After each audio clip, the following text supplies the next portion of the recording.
Yonta pravishya mama vachanimam prasuptan sanjeevayata kila shakti dhara swadhamna anyam shahasta charana shravana tvagadim pranan namo bhagavate purushaya tubhyam katanchana smrite yasmin duskaram sukaram bhavet vismrite viparitam sya Shri Chaitanya namamitam.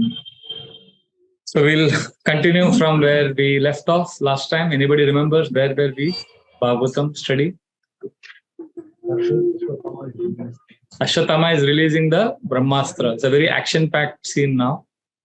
We have reached a section where till now there was all introduction given, but Krishna has entered the Bhagavatam now as a chariot driver.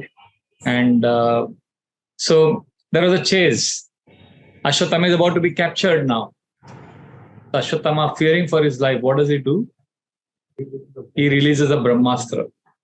So why Ashwatthama is about to release brahmastra? We discussed this in detail because he understood that he's being cornered.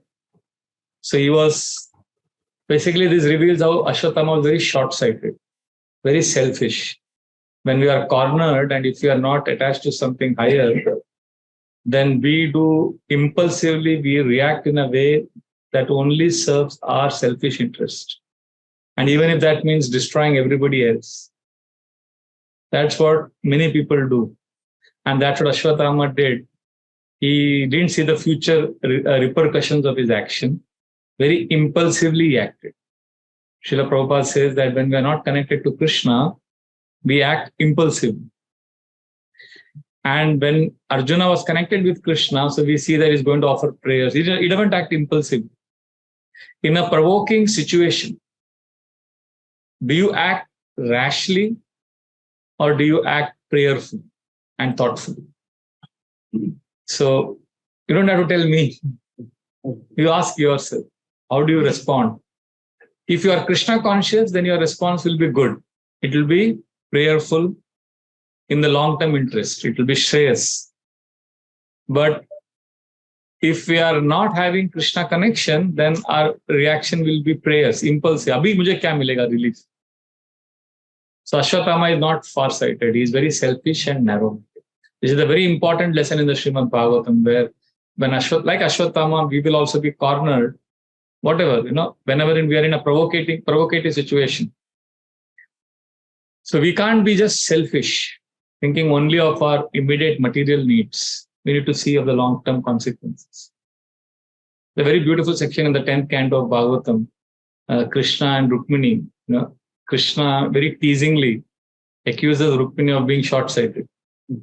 He tells her, you actually chose me as a husband without proper thought. You didn't see the future consequences. You were very, very impulsive.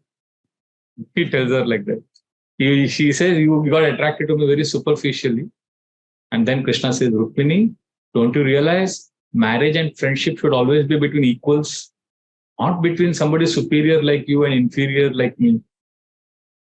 But then Krishna is telling her, Rukmini, you made a choice out of ignorance. I am worshipped by beggars and you are a royal queen. Why I am remembering this is because in the context, short-sightedness. So he is telling her that you are short-sighted, impulsive. Of course, these are rasa. We can't compare with the Ashwatthama episodes, but just for the importance. And Rukmini's counter-argument, that is the point I want to make. It's very beautiful. She says a beautiful point, She says, what happens to her when Krishna hints at divorce? He's doing it because he wants to tease Rukmini and see her anger. Because Rukmini is always very submissive, chaste. So Krishna was not able to experience the rasa which he was experiencing with Satyabhama. So he wanted her also to be a little irritated and agitated. But Rukmini was never getting agitated. So he started speaking like this. So then Rukmini, when she heard Krishna hinting at this, she became so anxious that she fell unconscious. And when she came back to consciousness, she composed herself and she gives beautiful arguments, counter-arguments to defeat Krishna. So one of the things she says is, Krishna, you are not worshipped by beggars. Who says you are worshipped? You are worshipped by the topmost renunciants and topmost sannyasis. There is a big difference. And then she says, you are saying I'm short-sighted and impulsive? No. I chose you as a husband after deep thought. And she says, I carefully rejected the topmost personalities of this material universe, like Lord Brahma, Shiva, and the rulers of heaven. Because all these big leaders, powerful demigods, they have many aspirations. And those aspirations are frustrated by time. And time is born from your eyebrows. You just move your eyebrows, time is born. So, and that time is controlling all these devtas. So how can I choose these devtas? So she's like saying, she's revealing how that others can't do anything for me. They are not somebody whom I wanted to marry. So basically she's saying I made a proper universal appraisal. For appraisal karke I have chosen. I calculated, I analyzed everything, and then I chose. So you are accusing me of being not having far-sightedness, but you didn't know that I have very deep insights into this situation. So basically, Rukmini is revealing how she also had far-sighted. She was thoughtful. So devotees, Prabhupada writes in one place, devotee is always thoughtful, introspective. So Ashwatthama, last week we were discussing about being introspective, spending a few minutes every day on introspection, right? So that is needed because that is a quality of a devotee to, take a pause in between and see where your plane is going. Kahan ja raha hai gaadi ab? So Ashwatthama, because he's not connected with Krishna, he is acting impulsively without realizing the consequences of releasing brahmastra, which can be a big disaster. Yes. I was just thinking that in a practical life, with us also it happens that when you are actually cornered, you don't have that time or that capacity to think those five things. I don't know, at least I don't have right now. Naturally, Mataji, see, if there is fire in the house, you can't say, let me sit, let me think. You have to act impulsively. Your instincts have been trained because of your practice of, you are practicing your varnashram duties for so many years. So your instincts have been sharpened, so you act. So that's understandable. But sometimes, even in non-emergency situations, we may act impulsively because of lack of practice and because of a habit. So my understanding is, okay, it has happened now. You couldn't approach Krishna before acting. So instead of lamenting, approach Krishna after acting. Or during the middle of that act. Even if you don't remember Krishna, that is not a disqualification. The disqualification is when you remember that you didn't remember Krishna. What do you do at that time? Many times we continue to indulge in our negative thought or negative action because the mind cheats us. Kya yaad karoge Krishna?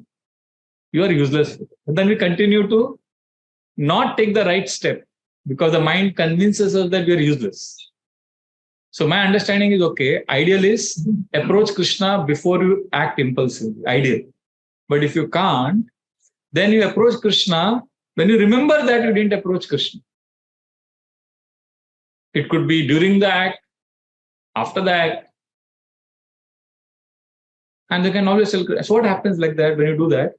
Then over a period of time, Krishna will remind you loudly before that.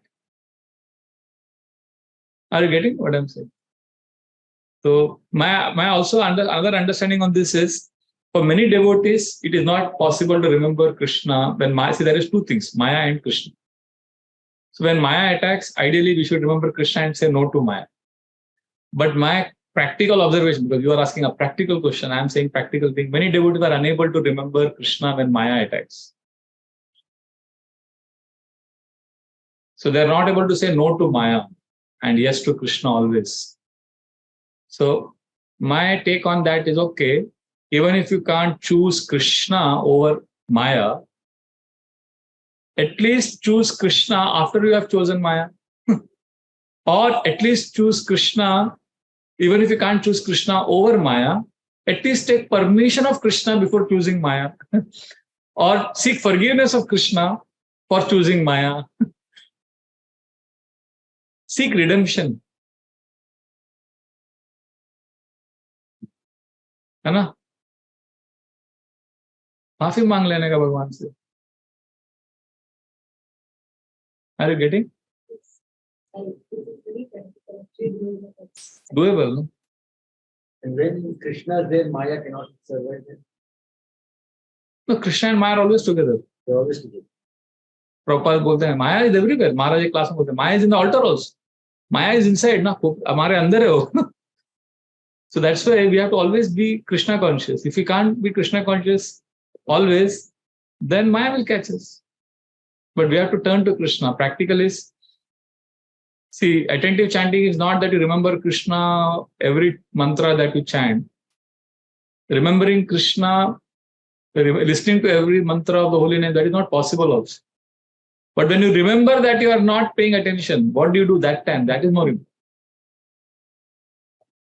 मैं रोज गुनाह करता हूं, तू रोज मुझे माफ करता है. This is what I tell the Lord. मैं रोज गुनाह करता हूं, तू रोज मुझे माफ करता है. मैं आदत से मजबूर हूं, तू रहमत से मशहूर है. So I am conditioned by habit, but the Lord is conditioned. He is famous for being merciful.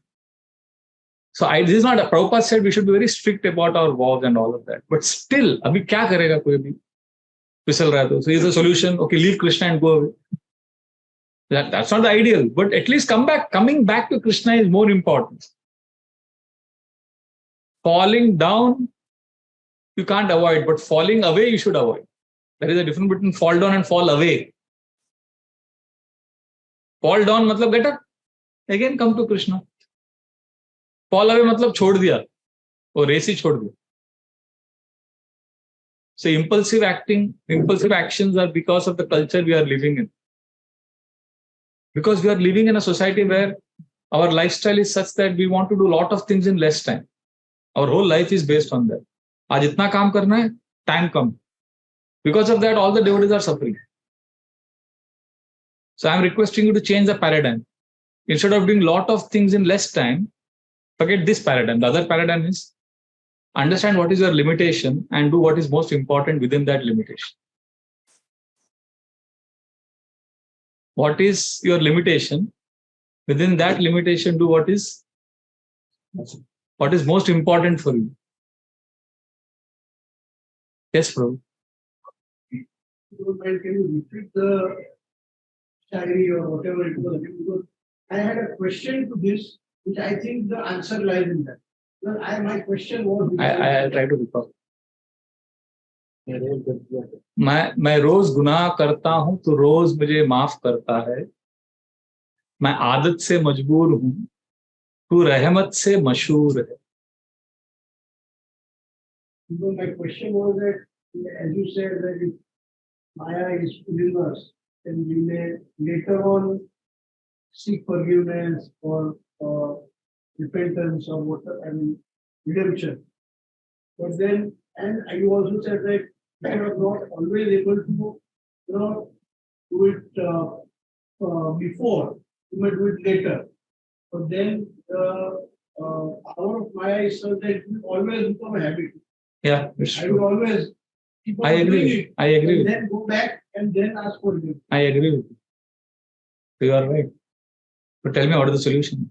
Yeah, so that's why I asked for this interpretation that I found that. No, I fully 108% agree with you. I agree with you. Maya is very powerful. You give an inch, she'll take the whole yard. So we can't. I'm not giving. See, what is that? Radha Gopinath Prabhu says all this. There is a leniency given. That doesn't mean it's a rule. That for law of karma, he always says that. Some license nahi hai. This is not a license. This is like concession is not a license.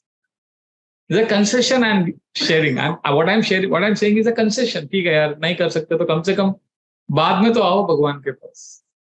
Now you can't say, अच्छा प्रभु जी ने बोला है तो ये you have to take it as concession, not as a rule or a license. चलो अभी हम लोग बिंदास will flirt with Maya. That's not the idea. The idea is Because you can't, and you're struggling, we are saying, okay, at least come back to Krishna. But you are absolutely right. You play around with material energy, she'll burn you completely. Is it okay, Prabhu? I'm telling you again, I'm coming back to this point, why all this is happening, especially in the modern culture. Our culture is based on speed. We want to do a lot of things in less time. You just change this paradigm and then see.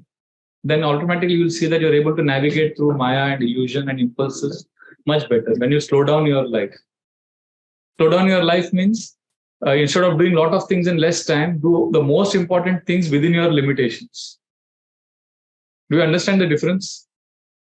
Understand what is your limitation, and within that, do what is most important for you.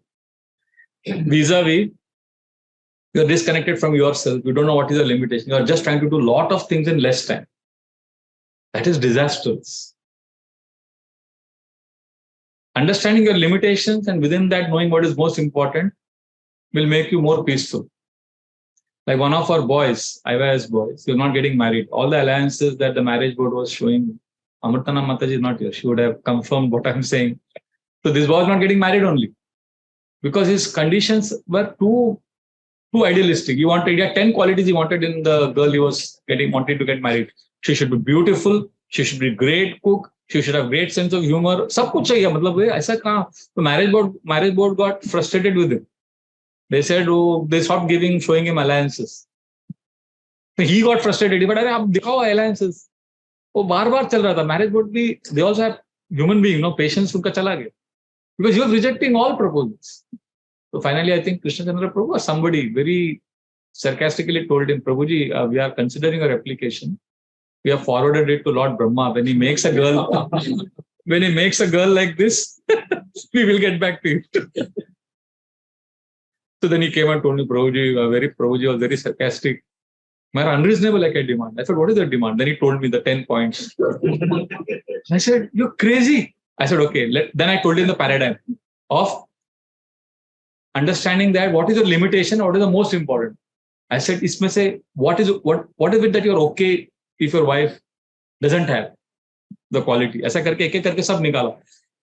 दो most important बताओ इसमें क्या है जिसके बिना you can't get married, because his situation was so delicate that he needed a wife who will actually get along well with his mother, because his mother was in a very very difficult situation. So anyway, so उसका एक ही ultimately it boiled down to 2. Not even looks, कुछ भी नहीं, खाना अच्छा बनाना आना चाहिए और मदर के साथ जमना चाहिए. तो मैंने बोला ठीक है, मदर का हॉरोस्कोप और आपकी होने वाली वाइफ का हॉरोस्कोप मैच करो. Post practical. तो ये दो चीज उसको मालूम पड़ा, ये दो क्वालिटी चाहिए मेरे को. But then what happened? You won't believe it. Within 3 months he got married, and he's still not happily, but married. He's stable. I don't know whether he's happily married. Happily married is an oxymoron. So anyway, what I'm saying, what happened here? You saw? What did he do? How did he change? He understood his limitations, and within those limitations, what is most important there? So we as sadhakas, even as spiritual practitioners, we should know our limitations. Like if I, Vraja Bihari Das, if I start saying, okay, I'm servant of Guru Maharaj, I've been in the ashram for 25 years, Maharaj cannot do all this service, so let me do. If I start talking like that, I'll go mad because I can't imitate my spiritual master. So I know my limitation. Who am I? I am a teacher. If I was not a brahmachari here, I would be teacher in some college or school. अपना औकात में रहना. Teacher. So teacher means capacity अपना मालूम होना चाहिए. So then take this Tuesday Bhagavatam class, Monday class. Go to our Nigidi. I'm going to Nigidi tomorrow, Nasik. Even Maharaj told me, okay, go to US, do this, do that. I said, yes, Maharaj, but I will practically not be able to do all of that because there are unlimited opportunities for service. So you try to do a lot of things within 1 year, you will go mad. And first you understand what are the limitations. Why are we discussing all of this? I don't know. Kahan se ja gaya hum? Where did we go? What are the discussion aspects? Impulses. So when we connect with our limitations and to the most important thing, then we are able to control our impulses because we are more connected to ourselves. So ultimately, why we act impulsively? Because we are disconnected. No? We are disconnected. That's why it happens. Once you are connected to yourself, then you will not act impulsively. Is that okay? So now we'll continue. So we are in a section where Ashwatthama has acted impulsively, but Arjuna is not acting impulsively. Arjuna is going to offer prayers to Krishna in this emergency situation. So verse number 22 onwards, we will start today. So the first prayer Arjuna is chanting. Who will read the translations today? Last time who read? Last time who read? Today one of the Matajis can read. You have anybody? All the Matajis have access to Bhagavatam. You will read Mataji? So verse number 22. Okay, we'll chant. So now before we chant this verse, remember in these 4 prayers that Arjuna is going to pray, offer to Krishna before telling his problem, there is a principle of prayer being taught. Because we all devotees are offering prayers all the time, right? We are supposed to be offering prayers. So how do we offer prayers? Bhagavatam is teaching this. Bhagavatam is filled with prayers. So this is also one prayer section. We can learn how to pray from this section also. Is that okay? So please repeat. Verse number 22. Arjuna Vacha Krishna Krishna Mahabahu Bhaktanam Abhayankara Tvameko Dayamananam Apavargosi Samsprite.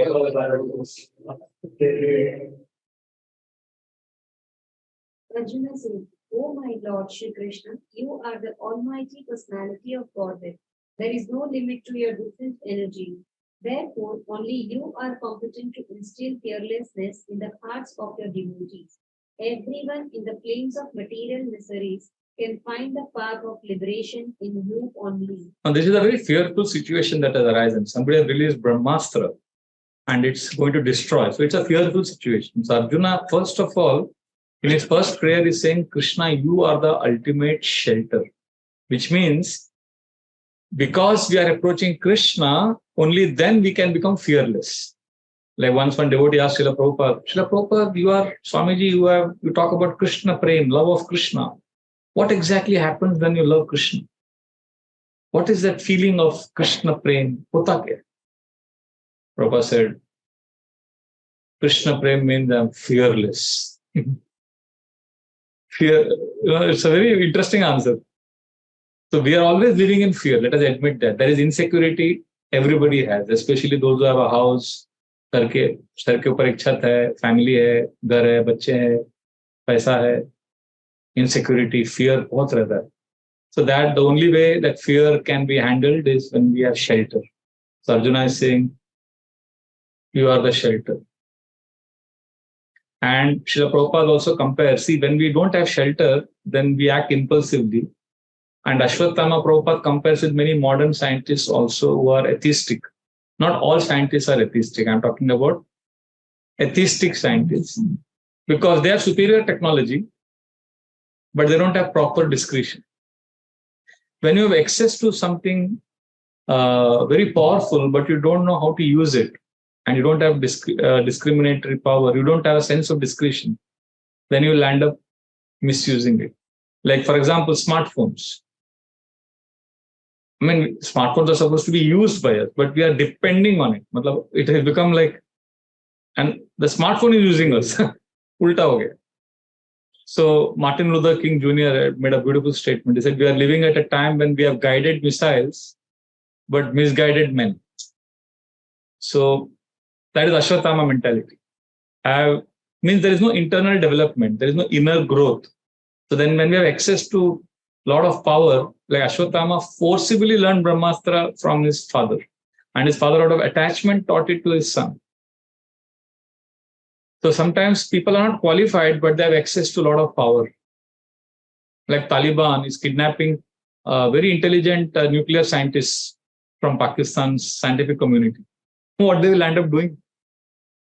So when intelligent people, they actually understand that, those are really intelligent, that they understand that scientific advancement is not actually leading to advancement of mankind. Right now, it is leading to degradation because those who are using this technology, they may have a bad character. Therefore, some researchers, what they are doing in Oxford, they have done a very interesting thing to rectify the situation because, a lot of technology is going to wrong hands. So they started a solution, basically they wanted to make sure that the scientists don't use technology for a bad purpose. So they invented what is called as some chemicals. They are called as biochemical moral enhancers. Means you inject yourself with those chemicals, then those who are using the technology, they will use it for morally good principles or ethical principles. Means those chemicals will give you the right purpose. So inject them with certain chemicals.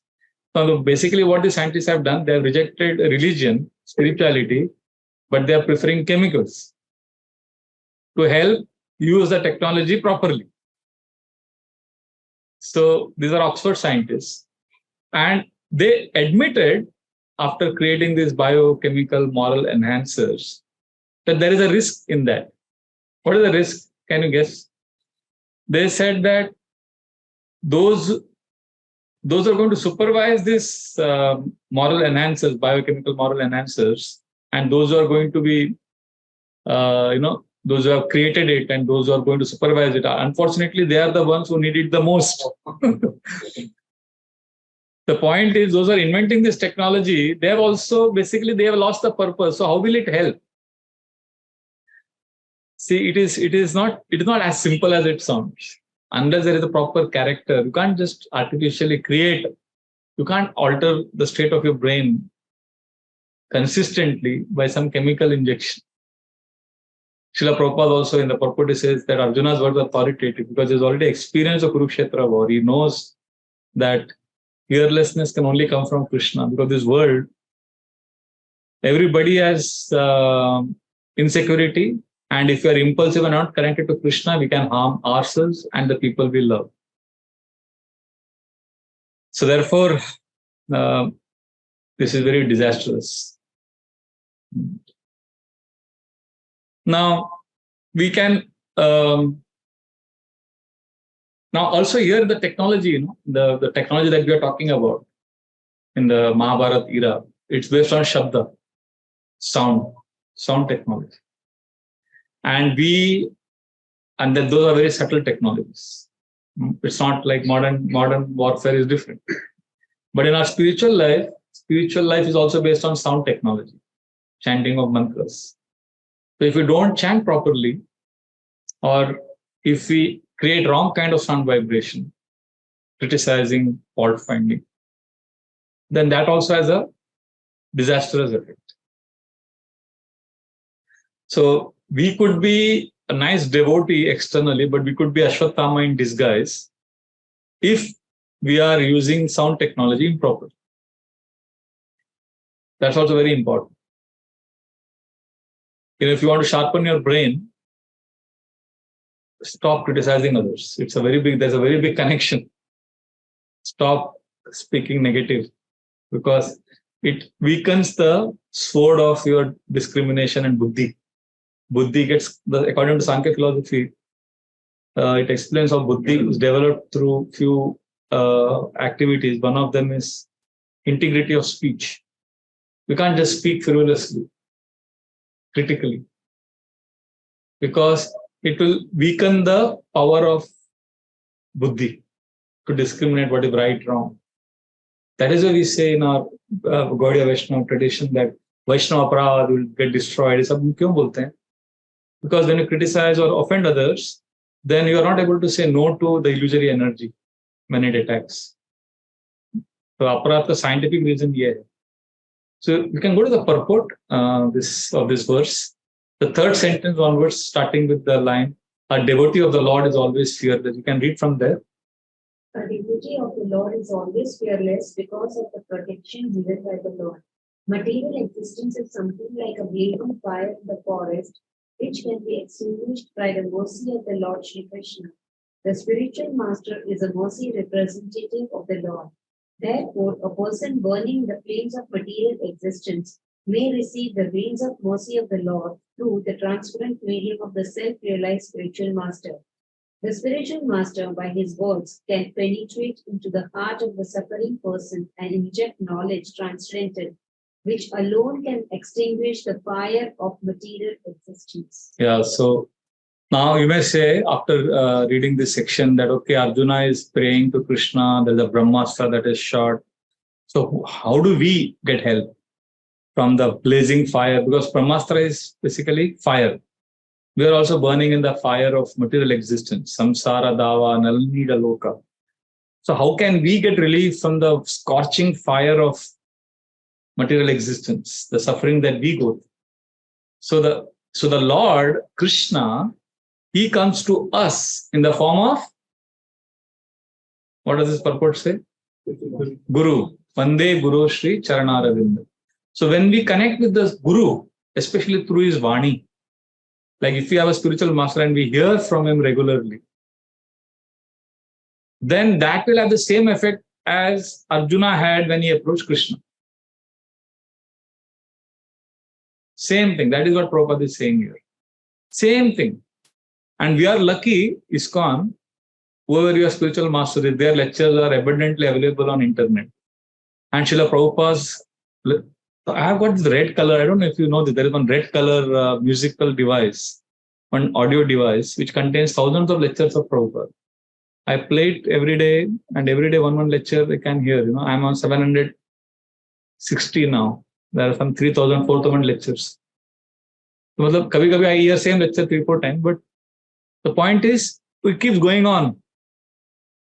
So, we have got so much wealth. So if we hear attentively, and as an exclusive activity also, you can also hear when you're cooking, doing other activities, but also spending some time in that space of that sound is the same as Arjuna spending time with Krishna to face relief from brahmastra. We also are facing brahmastra. Some people who don't like you say something nasty, somebody is doing harmful things. Just come in the space of sound and see what happens. Just class suno, not with the mood of, loosen your guard. Allow yourself to be influenced by the sound. See, we have to use our intelligence. Don't get me wrong. Just try to get this paradox. Let me see if I can explain it properly. The paradox is, don't abandon your thinking. Be thoughtful. But when you're hearing the class from your guru, let go. Let go matlab allow yourself to be influenced by that sound. Be open-hearted and allow yourself to be influenced. Surrender. Give the benefit of doubt. It may be little different than what you have been attached to thinking, but you're allowing yourself to believe that what is being spoken is right. You're open-minded. And you can humbly ask questions also. Because Krishna also tells in the Gita, you should ask questions. Tadvidhi pranipatena pariprashnena sevaya. So asking questions is bona fide, but not in a mood of challenge. It's in a mood of, I am open, I want to be influenced. Okay, let this sound influence me. But kuch samajh mein nahi aa raha hai, short circuit ho raha hai mind mein, to pause and you can ask. But the idea is, I want to be influenced. See, we are analyzing with our brain, with our mind. We analyze everybody, right? So what we are referring to here, Prabhupada or Guru, hearing from them means what? It means having one person in your life with whose help you analyze your own mind.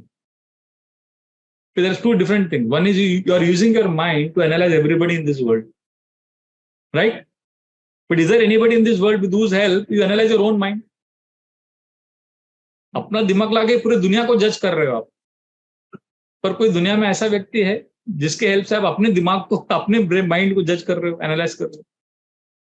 It's very important. Like we are lucky, the second generation devotees. We have Prabhupada's lectures also, we have our Guru's lectures. Once I remember some years ago, I went to Vrindavan, I saw Brahmananda Prabhu, Srila Prabhupada's senior disciple. So I had read a lot of pastimes of Brahmananda. He was one of the first disciples of Prabhupada. His name was Bruce. He was a professor of English. He and his brother Greg, Bruce and Greg, they became Brahmananda Swami and Gargamuni Swami. During 1971 Indo-Bangladesh Liberation War, Prabhupada sent them to Pakistan to preach.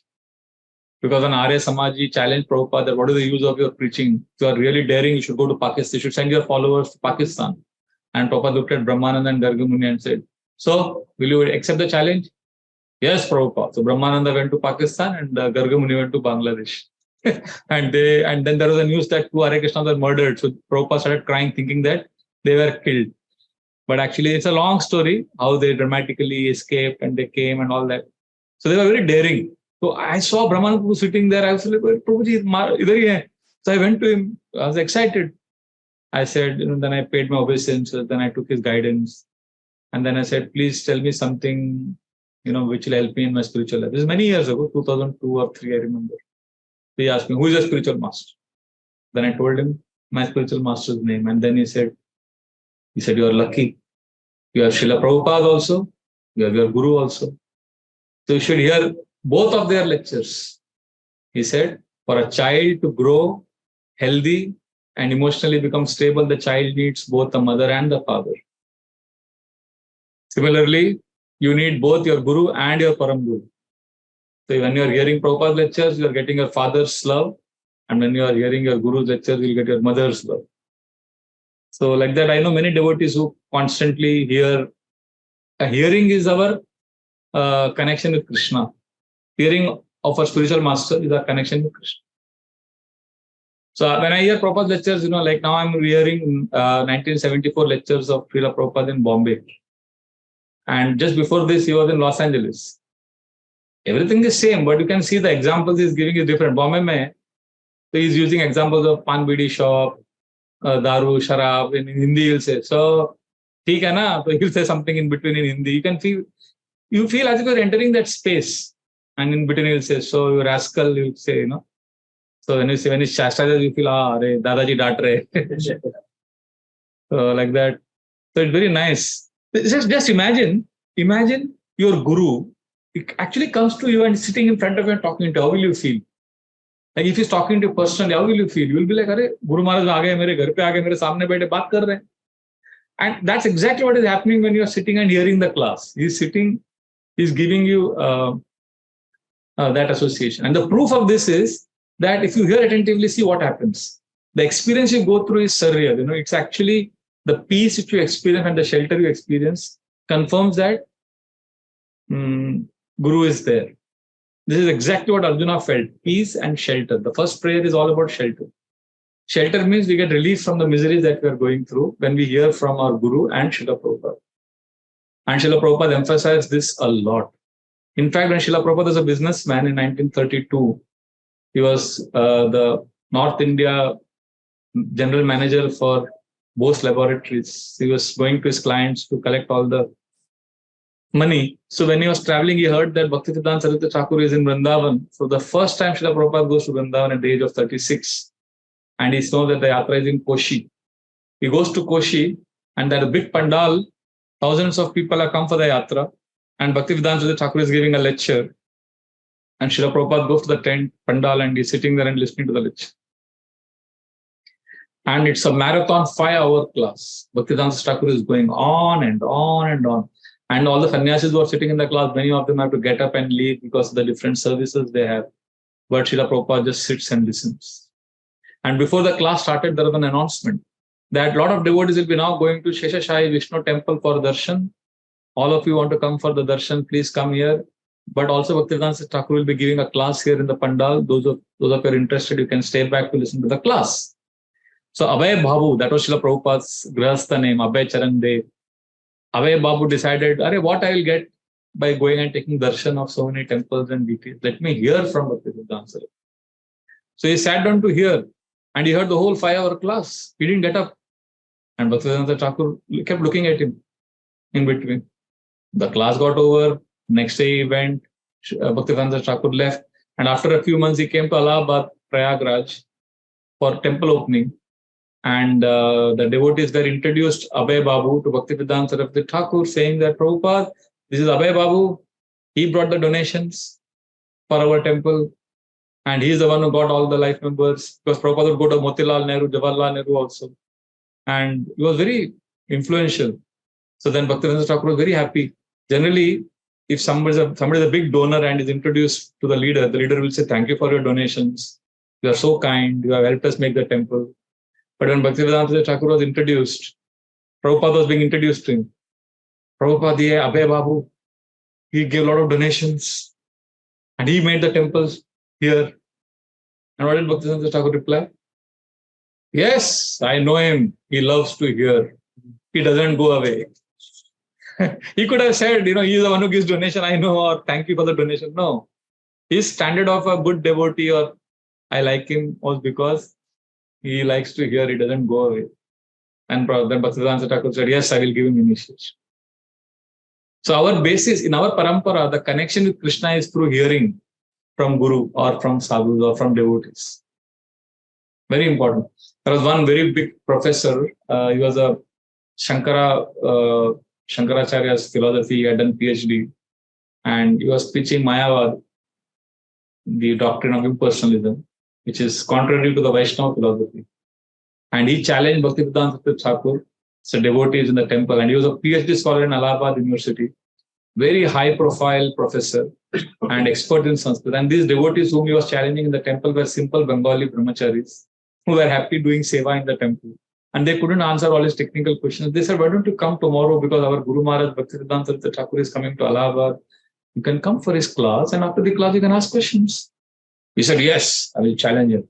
And he came and decided the class. And Bhaktivedanta Thakur, the very grave personality, tall, lanky figure, his bifocals, speaks very gravely. And during the class, everybody was hearing attentively. So this sannyasi was also sitting, not sannyasi, sorry, this PhD professor was also sitting. And after the class, Bhaktivedanta Thakur said, any questions? And this professor was ready to challenge. He had come for that purpose, but he had sat through the whole class. At the end of the class, he went blank. He didn't know what to ask. So then the class got over, and the devotees looked at that man and said, Professor, sir, what happened? Oh, I just went blank. Tomorrow I will ask questions. The next day again, the class. After the class, Bhaktivedanta Thakur said, any questions? Everybody is looking at this professor, and professor is just statue. And later they asked him, why you didn't ask? I don't know, I just went blank. I'll write it and come. Tomorrow I'll have everything written. The third day when he came, again Bhaktivedanta Thakur spoke, and he was hearing attentively, right? He was hearing attentively, although with the wrong agenda, but he was hearing attentively. So after the class, any questions? And everybody looked at this professor. He had eyes were filled with tears. He got up to Bhaktivedanta Thakur, paid full dandavat and surrendered to Bhaktivedanta. And then he gave up his impersonalist philosophy. He surrendered to Bhaktivedanta Thakur. He became a sannyasi in the Gaudiya Vaishnava tradition. He became Adi Keshava Swami. Then he did his PhD on Chaitanya Mahaprabhu's Sikshashtakam verses. So this is the power of hearing from the right sources. So this is the first quality Arjuna is revealing in his prayers. Shelter. Taking shelter is very, very, very important. That will give us fearlessness. So now please understand the context. Brahmastra is coming, fire of suffering we are going through. And the relief from that fire is to take shelter of Krishna. And in our context, the relief from the tapa that you are going through in your workplace, at home, relationships. For that relief, Krishna has come in the form of Guru Mukha Padma Vakya, the words that are spoken by Sri. The second prayer, Arjuna is going to reveal another quality of Krishna. What is the first? Krishna is ultimate shelter. Now he will reveal how Krishna is transcendental, is beyond this material world. Verse number 23. Pamadya Purusha Sakshad Ishvara Prakrite Para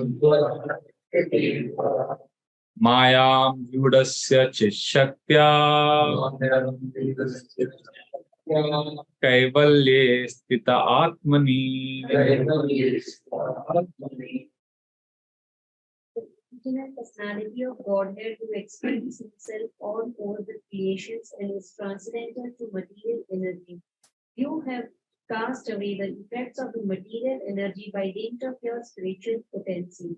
You are always situated in eternal bliss and transcendental knowledge. This is another beautiful prayer. See, generally what happens with many devotees, the mistake we do is, whenever we read prayer section in Bhagavatam, we rush through it. We think prayers, I say fast pad listen because there is no action happening there. But this is most important. See, like you see in this prayer, Krishna is being called as, the first thing called, Krishna is called as Adya Purusha, means original personality of Godhead. And then Krishna is saying, Arjuna is saying, you expand yourself all over the creations. You are beyond this material energy, you are transcendental. And material energy cannot touch you because you have spiritual potency. And you are always blissful. You are always full of transcendental knowledge. Now, actually what is happening is, if we learn to pray, see the same thing, what you read just now, this prayer, this translation which you heard, this can be very boring. If you're reading Bhagavatam, this can be very boring because here it is a prayer offered in glorification of Lord. There is nothing about you. There is nothing about your problem. So when you're reading Bhagavatam, especially this prayer, you may fall sleepy. See, generally when you are glorifying Krishna, in a class, if you speak Krishna stories, you will fall sleepy. But if you speak about you, and suddenly you will be like, बाकी लोग सो जाएंगे, आप नहीं सोएंगे. If I say, okay, now we are going to talk about Nirmal Prabhu, we are going to talk about you. Happy birthday, आपका आज हम बात करेंगे. तो बाकी लोग भले सो जाएं, आप नहीं सोएंगे. But when you talk about Krishna, we fall sleepy because it's not about me. So Krishna's pastimes में हमको boring लगता है. तो सोचो कृष्णा का glory, यहाँ पे is pure glorification of Krishna. So these prayers can be boring, but we have to make it interesting because we're reading Bhagavatam. We are sincere students. So how do we make it interesting? We make prayers given in Bhagavatam interesting when we read them not in third person but in first person. Which means generally when we come in front of the Lord, what we do is we generally share our problems. Like we say, I have this problem, I have that problem. We ask for help. And we know that in prayers, we are also supposed to praise the Lord. Praise is one of the most first elements of prayer. So what we can do is, we can, when all these prayers that we are reading in Bhagavatam, we generally read it in third person. So like if I'm explaining this prayer, I'll say, Krishna is all over the creation. Krishna is transcendental material energy. Krishna is not influenced by matter. Krishna is full of bliss. In a class, we speak about Krishna as if Krishna is a third person, and I'm speaking to you about a third person called Krishna, who is transcendental, who is wonderful, who is beautiful, who is strong, and who is like this, who is like that. And you're also hearing. But if you want to make prayers very personal and Krishna experience tangible, then we have to make it into a first person, which means we come in front of Krishna and it's like as if you're giving a class to Krishna about Krishna. Instead of giving a class to others about Krishna, you tell Krishna, Krishna, you are transcendent, you are blissful, you are wonderful. So when we learn to speak about Krishna in first person, slowly, with feeling and clearly, you speak clearly, slowly, with feeling, then these prayers become very interesting. Then it's not a dry, boring exercise because you are talking about Krishna to Krishna. You're offering a tangible prayer. Like you can also add your own adjectives when you're offering the same prayer. Like this verse which we read just now. Can you read the translation again loudly? Okay, before you read this, please pay attention. Let's see how we can change this. Okay. Our goal is what? Our goal is we want to make all the prayers in Bhagavatam very personal. And we want these prayers to help us come closer to Krishna. So how do we do that? Let us read the same prayer again and then let us see how we can change it. Yes. You are the original personality of Godhead who expands himself all over the creations and is transcendental to material energy. You have cast away the effects of material energy by dint of your spiritual potency. You are always situated in eternal bliss and transcendental knowledge. Now, all of you, don't look at the book. Either close your book or don't see it. I'm asking you, what do you remember from what you read or heard just now? In this prayer, what is it about Krishna that you heard? Okay, yes, Mataji. You are transcendental. Krishna is transcendental and Krishna is eternally existing, is transcendental. Anything else? You are the original person. Krishna is the original personality of Godhead. Anything else? Cast away the Yes. All energies are coming from Krishna. Yes, Mataji, you wanted to say something? cast away all the material. Yeah, all material contamination, material influences are given away by Krishna. How? Because of his spiritual potency. He has spiritual potency. You also wanted to say something, Prabhu? Okay. So, see, there are many things about Krishna being spoken by Arjuna. Now, if you can speak this in your own words, you don't have to exactly repeat as it is. When we memorize shloka also, people ask me, how do we memorize shloka also? You don't have to memorize it by exactly the way it is given in the Bhagavatam. You can give your own translation. That doesn't mean you are doing something wrong. Basically, you have to give a translation which will help you connect with that shloka. So in this verse, like if now all of you are speaking, now if I had to speak this verse, if you have to make it in a first person prayer, it could be a little different, but the same prayer. How it will be, you can say something like, you can make it very personal. You can add your own adjectives. You can add feeling to it. Because here we are reading about how Krishna is, from Krishna all expansions are coming, and Krishna is beyond this material world. So you can say something like, Krishna, you are so nice, you are so amazing, you are so powerful. These are all your adjectives now. And then you can explain how Krishna, you expanded in all directions. And material energy cannot touch you because you're fully spiritual. So here you can add feelings. You are basically change the translation. You have not changed the meaning. I have made it mine. And you can always say, Krishna, you're so blissful. You're not affected by material energy. You're so nice. So all this is basically the same thing, but it is yours. Now, beautiful glorification of Krishna has to happen from our side. Otherwise, we are like parrots repeating Bhagavatam prayers, which is okay. But unfortunately, what happens is when we repeat prayers from Bhagavatam, we hide behind those prayers. It's not our prayer. हम वो prayer के पीछे छिप जाते हैं. What I am saying, what I am proposing here is, let us personalize the prayers given in Bhagavatam. Same thing we can do with purports also. Because when we are praying, I'll come back to it. When we are praying to Krishna, we are remembering. And remembering Krishna, Prabhupada says in this purport, is like sunlight. And misery is what we are going through, which is because of forgetfulness of Krishna. It is like darkness. So when there is sunlight, there is no darkness. Similarly, when we remember Krishna in our prayers, then there is no misery. Are you getting what I'm saying? So therefore, now if prayers you are finding unable to connect to the prayers, then what you have to do is you have to change your way of reading the prayers. You wanted to say something? It's probably that we may be unable to memorize a prayer. We may understand what the gist of the prayer is and then make it simplified and more personal and then speak it in front of Exactly. So that's simple. And that is acceptable. Acceptable.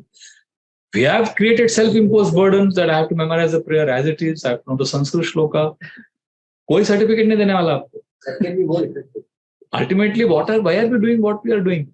Ultimately, we want certificate from whom? From Krishna. We want connection with Krishna. We don't want certificate, Bhakti Vaibhav course certificate saying that you know all the prayers of Bhagavatam. वो certificate क्या करेंगे आप? मृत्यु के समय वो काम नहीं आएगा. Ultimately, you are reading all this so that you can love Krishna. Yena kena prakarena mana Krishna nivesh. Samo or the other, fix your mind on Krishna. Whatever helps you, do that. Why do you have to repeat the prayers as it is? Why words में? वो याद करते करते आपको stress होगा. Because वो memorizing skill आपको एक एज के बाद उतना नहीं होता शार्प. स्कूल में आप करते थे रट्टा मारते थे, अभी नहीं हो रहा है. तो now then that doesn't mean you can't learn prayers. You can learn the prayers.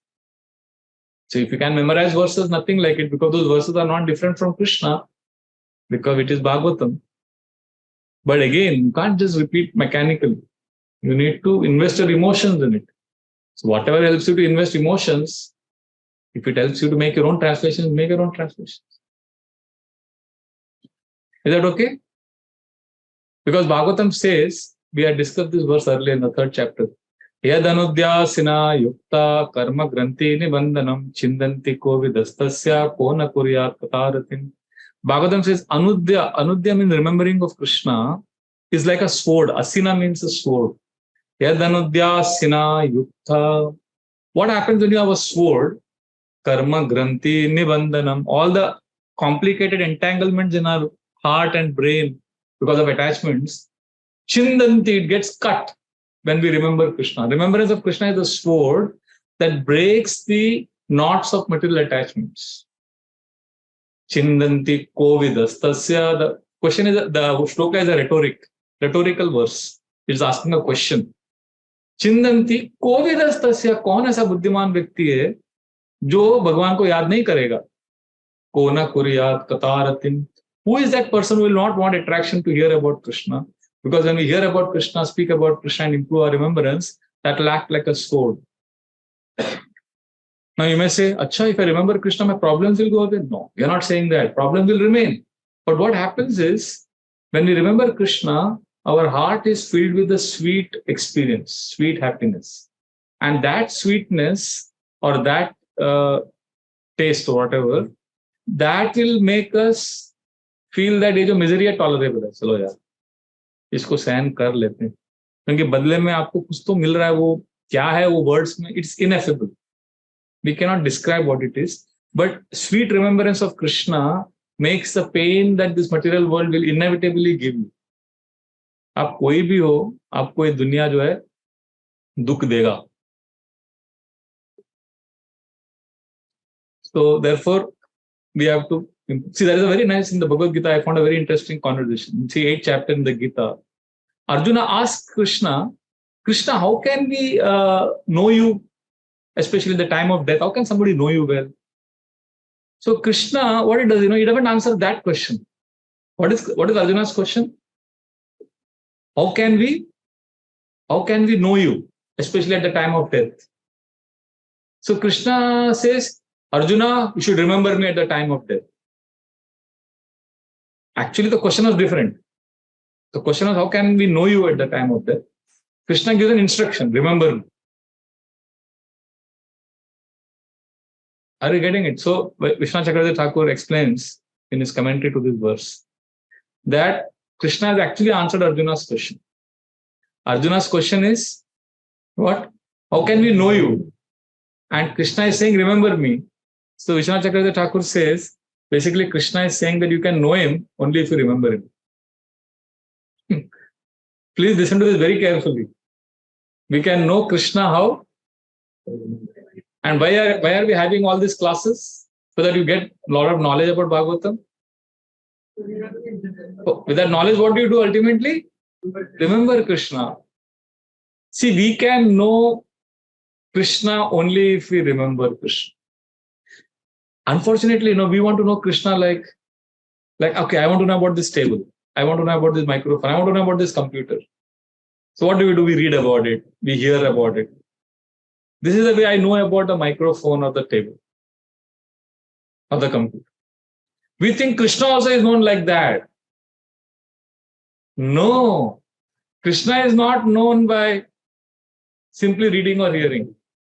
That is the process to help us improve and increase the remembrance of Krishna, and it is remembrance by which we know Krishna.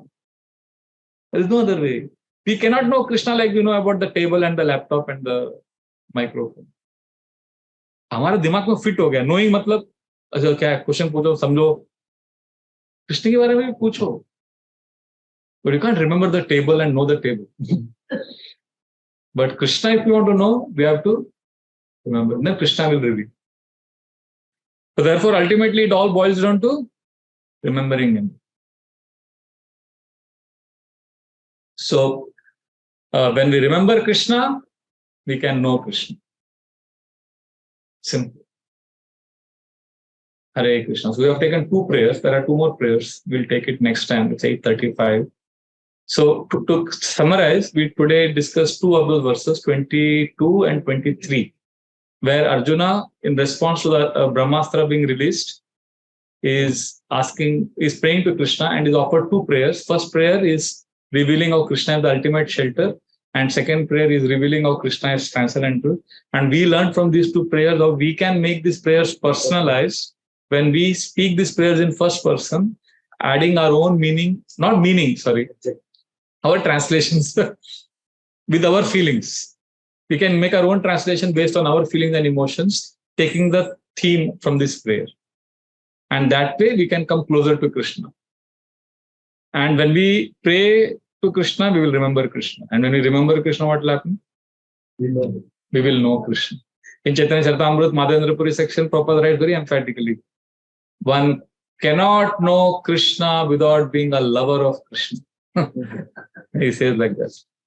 So we are not a knowledge-based movement. We are giving knowledge, sharing knowledge, ultimately so that we can love Krishna. Oh, don't forget the goal. तो पंडित बनाने के लिए नहीं बैठे हम. So it's not a head religion, it's a heart religion. So we want to offer our heart to Krishna. So these Bhagavatam classes are for that purpose. So we have taken 2 verses, 22 and 23. Next time we'll continue. Next Tuesday. Hare Krishna. Any one comment or correction or question? Thank you so much for this. What a nice perspective. The different perspective. Never thought of it. Please forgive me if I'm speculating or saying something wrong. Can correct me. It's a guru one. नहीं थोड़ा बहुत जो महाराज से समझा है, मैंने जो समझा है महाराज से सुन के मैं आपके पास शेयर कर रहा हूँ. अगर गलत हो तो I am standing to be correct. I am willing to be corrected. But this is what I understood from my spiritual Maya. Guru Maharaj doesn't quote so many shlokas, but he knows the essence of all scriptures. वो जब बोलते हैं तो पूरा उसको digest करके बोलते हैं. तो मैं बोलता हूँ ये तो कुछ श्लोका मालूम है उनको, ऐसा नहीं कि नहीं मालूम, but he knows क्या है वो. I have seen once he spoke the entire prayers from Chaitanya Charitamrita Sanatana Goswami ka section. He's just speaking. See, he read the previous day. He didn't memorize it like we memorize our college books, but he read it. अंदर गया, फिर वो बाद में बोलते जा रहे अपने वर्ड्स में बोल रहे हैं, but the same thing you are saying. And Govind Prabhu, this is in Kumbh Mela 2001, and Govind Prabhu ये देखिए पूरा वही है.